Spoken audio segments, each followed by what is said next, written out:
Bonjour à tous, c'est Cédric Froment pour la vidéo hebdo du club e-devenir trader. Alors cette semaine, on peut dire que janvier tient bien ses promesses puisqu'on a eu un véritable festival d'opportunités sur tous nos screeners.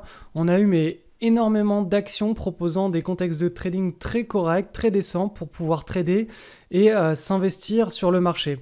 Alors moi personnellement mon portefeuille dépasse les 100% en termes d'investissement, donc je suis en levier sur le marché et j'imagine qu'il y a beaucoup d'autres traders qui sont dans la même situation que moi. Si vous suivez les méthodes LDM, RDM et le trading de news, c'est certain, là on est vraiment dans une phase de marché où les profits et les trades s'enchaînent sans grande difficulté. Donc cette semaine, je vais vous présenter 19 actions, il y en a bien plus qui ont été ressorties par les screeners et qui présentaient des opportunités de trade intéressantes. Mais il fallait bien que je fasse un choix et que je conserve la durée de cette vidéo avec une durée assez décente.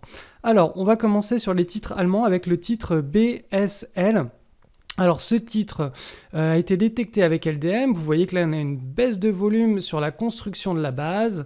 Le pivot a été cassé le 7 janvier, vous voyez que là on est en train de tutoyer les niveaux du pivot, que le breakout est effectif sans être complètement validé, donc on reste sur des niveaux d'entrée qui sont tout à fait normaux, corrects, et avec un stop placé sous la base autour de 27,11 et un niveau d'entrée actuel, on peut avoir un scénario de trading intéressant.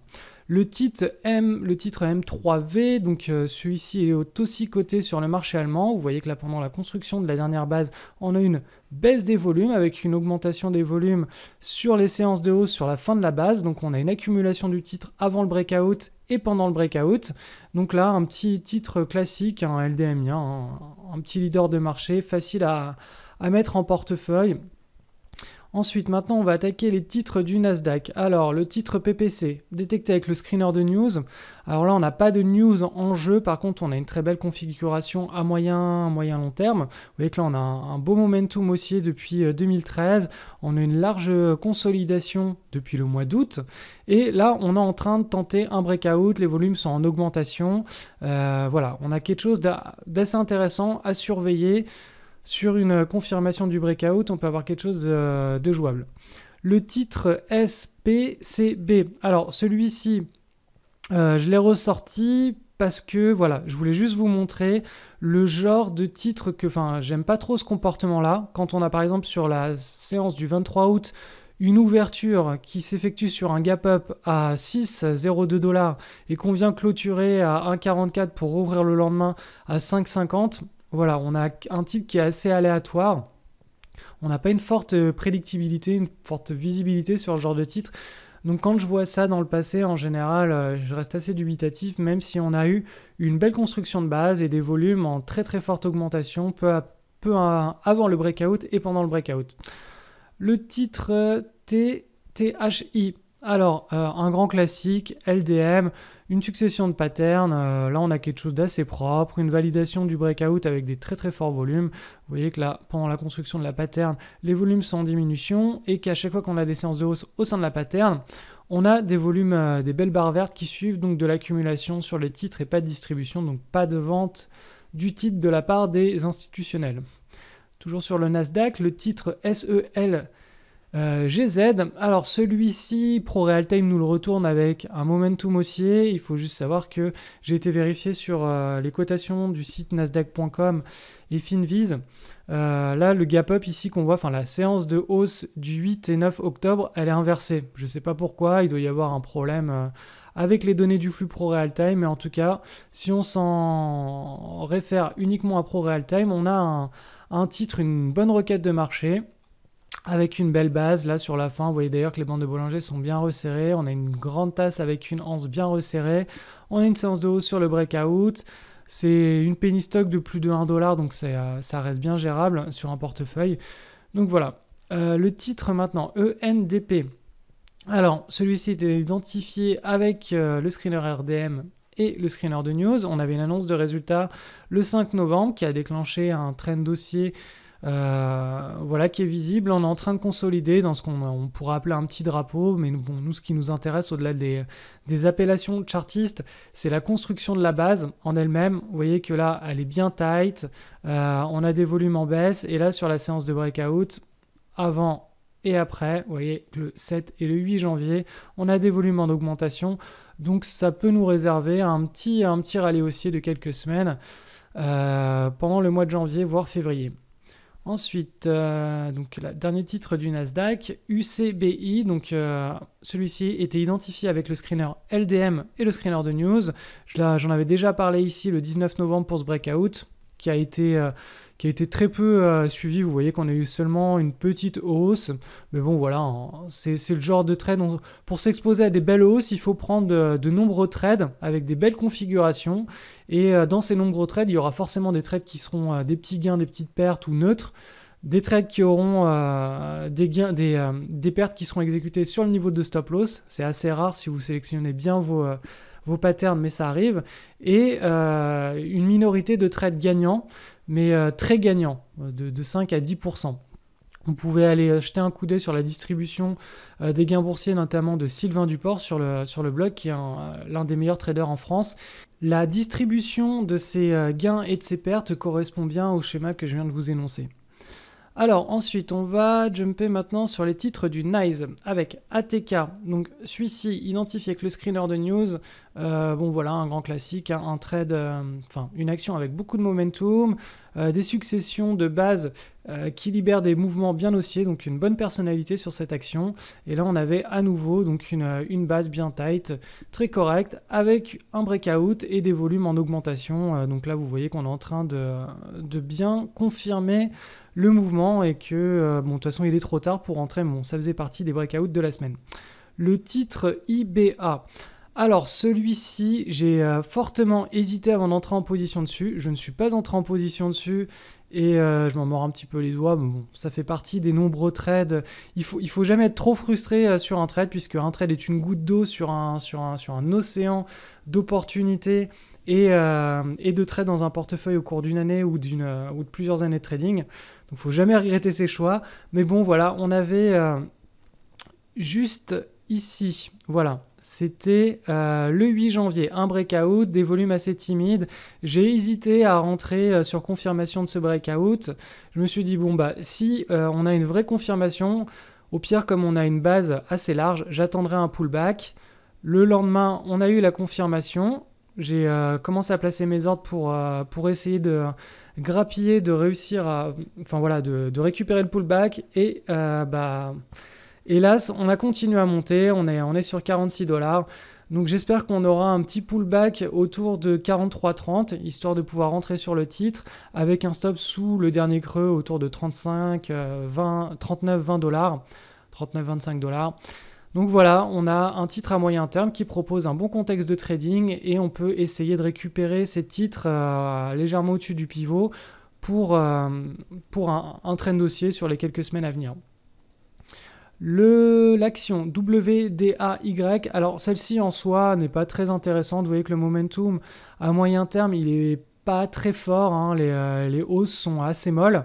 Cependant, juste le contexte de trading méritait une petite analyse, puisque là, vous voyez qu'on a eu une annonce de résultat le 26 novembre. Alors, c'était pas une annonce de résultat, je crois que c'était un upgrade sur des analystes. Sur les prix de l'action, voilà, ils s'attendaient à... Ils renouvellent, ils rehaussent leurs attentes de prix sur les fluctuations de cette action. Donc là, cet upgrade a permis à cette action de construire une base en tasse avec une anse. Alors la tasse, elle n'est pas très belle, l'anse, elle est beaucoup plus belle, mais voilà, donc une news, boom, des forts volumes, donc les investisseurs reviennent bien, on a un finish donc sur cette construction de base, et le breakout se fait, vous voyez que là, le 6 et le 7 janvier avec des volumes en augmentation, donc le contexte en soi à analyser est assez sympathique, sauf que bon, le comportement global de l'action n'est pas suffisamment fort à mon goût pour initier une position là-dessus. Mais la construction de la base avec l'upgrade et ensuite l'anse bien serrée, ainsi que les volumes méritaient une petite analyse. Ensuite, le titre ORB détecté avec LDM et les screeners de news. Donc là, rien de spécial. On a un momentum et une hausse qui est bien suivie sur ce titre, comme on peut le voir au mois de septembre. Là, on a une construction de base qui est pas magnifique, mais voilà, on a des bandes de Bollinger qui sont bien resserrées. Avant et pendant le breakout, on a des volumes en augmentation. Moi, personnellement, je ne recommanderais pas un trade là-dessus parce que ça manque de volatilité, ça manque de force. Vous voyez que là, on n'a pas des mouvements de hausse qui sont très très forts, comme on aime bien les voir sur les bons leaders de marché ou les requêtes. Mais voilà, ça faisait partie des breakouts sympathiques de cette semaine. Le titre TOWR, celui-ci identifié avec le screener de news. Donc voilà, un grand classique là-dessus. On a un très bon momentum, une base moyen long terme qui est très très propre. Ça se resserre sur la fin. On a un breakout sans gros volume ni news d'ailleurs, mais le screener de news qui est fourni dans la formation sur le trading de news, nous sert aussi à identifier des très très belles patterns qui sont déjà en train de faire un breakout et qui nous permettent éventuellement de prendre position à la suite de ce breakout. Le titre TIG, alors celui-ci, il a fait couler beaucoup d'encre sur la vidéo de la semaine dernière. En dessous, je crois qu'on atteint bientôt les 100 commentaires. Et alors celui-ci, vous voyez qu'il est coté en dessous de 1 euro. Alors ça signifie que quand on a un titre qui est coté en dessous de 1 euro, on a un spread, donc dans le carnet d'ordre, avec des variations qui sont très, très élargies. Je ne sais pas comment expliquer ça avec des termes techniques plus précis. Mais du coup, quand on a des fluctuations, vous voyez que les fluctuations ne sont pas aussi propres que sur un titre qui coterait par exemple 10 ou voire 50 euros. Du coup, là, on a une taille de base qui est assez propre. On peut identifier aussi une petite tasse avec une anse ici. L'anse n'était pas très bien formée. Je sais que Corentin est entré en position dessus. Il a très bien fait. D'ailleurs, vous voyez que l'action a commencé son envol. Il est rentré quand il a vu que le 7 janvier, on avait un breakout effectif avec des bons volumes qui validaient. Moi, je lui ai simplement dit que l'anse n'était pas suffisamment propre à mon goût pour pouvoir faire un trade. Et ça, c'est typique des actions qui cotent en dessous de 1 euro ou 1 dollar. On a des patterns qui ne sont pas suffisamment propres à mon goût. Mais vous voyez qu'il ne faut pas être trop restrictif, notamment si on trade uniquement le marché français ou qu'on a un petit portefeuille, on peut se permettre de trader des petites capitalisations boursières ou au moins des penny stocks inférieurs à 1 dollar ou 1 euro. Ensuite, là je suis sur le marché européen maintenant. Donc PRS, alors celui-ci était identifié avec LDM, RDM, on a quelque chose de très tight sur la fin, des volumes, des très très bons volumes, un bon momentum, donc voilà, un titre qui était potentiellement mettable en portefeuille si on tradait uniquement le marché français et européen. Le titre ALMNG, alors celui-ci, il est en train de vivre un gros flux de news. Vous voyez que là, on a très très peu de volume et que ici, à partir du 25 novembre, on a eu une très forte augmentation des volumes. On a eu la news qui est tombée ici le 8 janvier, un fort breakout. Donc ça, on s'attend à ce qu'on ait un titre qui puisse nous créer la surprise avec une très très forte envolée. Voilà, j'en dis pas plus. À vous de gérer vos positions avec vos stop-loss bien larges et un bon money management. On est sur des niveaux d'entrée qui restent toujours corrects. 2,25 avec un stop en dessous de 1,42, ça peut être tout à fait négociable, même si le titre là peut aller facilement rechercher les 1,85, c'est-à-dire les niveaux de pivot. Pour les 3 derniers titres, alors ITP, alors celui-ci était identifié avec le screener de news. Vous voyez qu'on s'est libéré d'une très très large base le 10 octobre. Alors, je ne sais pas si c'est exactement le 10. Oui, c'est ça, le 10. Là, on est sur une construction de petites bases qui n'est pas extrêmement propre. Cependant, les volumes, vous voyez que les barres vertes ici montrent bien qu'on est dans une séquence d'accumulation. Si vous tradez uniquement les marchés français ou européens, ça faisait partie des opportunités à saisir. Si vous tradez comme moi des marchés plus larges comme les US, il y a mieux à faire ailleurs. Donc moi, c'est pour ça que je n'ai pas tradé ce titre. Ensuite, là, on a 2 bancaires. Alors, Natixis et Crédit Agricole. C'était juste pour souligner que les bancaires françaises sont en train de breaker à la hausse et qu'on risque d'avoir un mouvement suivi au cours des prochaines semaines. On est trop actuellement pour prendre position. C'est pas, je pense pas qu'on est à des grosses... Voilà, des grosses hausses bien propres et bien suivies sur ce genre de titre qui est trop lourd à mon goût, mais bon, ça fait partie des breakouts de la semaine, donc j'en parle dans cette vidéo.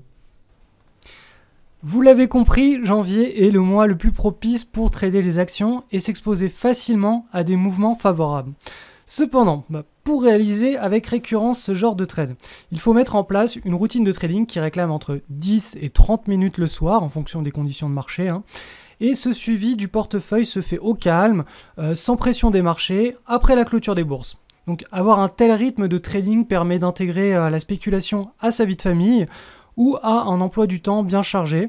Le fait de ne pas se soucier des marchés en séance est un énorme avantage quand on sait que la majorité des erreurs sont commises à cause des émotions humaines qui surviennent lorsqu'on s'inquiète des moindres fluctuations pendant les séances de bourse.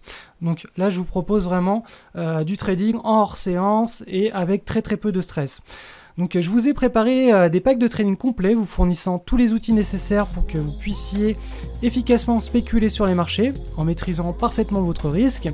Et vous avez simplement à cliquer sur le lien qui se trouve en dessous de cette vidéo pour y accéder. Et nous, on se retrouve juste derrière.